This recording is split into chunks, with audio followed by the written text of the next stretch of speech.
How did a simple piece of green paper conquer the entire world and stay on top even after losing its true value?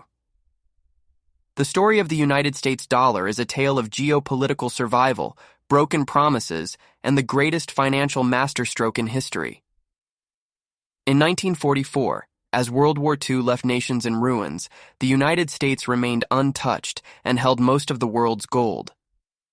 At the Bretton Woods conference, 44 nations agreed to a new global system. The US dollar became the world's reserve currency with a strict promise. Every dollar printed was backed by physical gold held securely in American vaults. The US became the undisputed financial king, but absolute power breeds absolute spending. By the late 1960s, funding the Vietnam War and massive domestic programs meant the U.S. was secretly printing far more money than it had gold to support.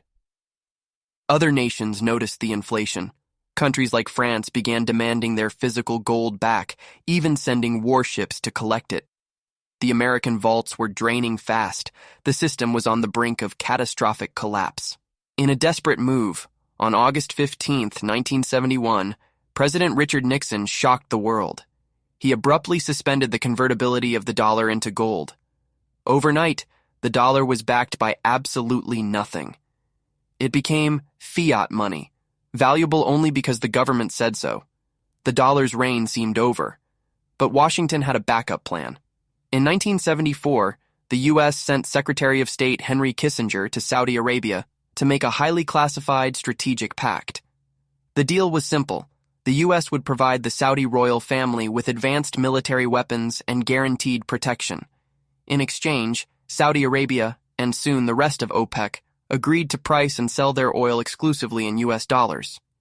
This birthed the petrodollar. Suddenly, if any country on earth wanted to buy the energy needed to power their cities and factories, they were forced to hold U.S. dollars. They had to export goods to America just to get the green paper needed to buy oil. The dollar was no longer backed by shiny gold in a vault.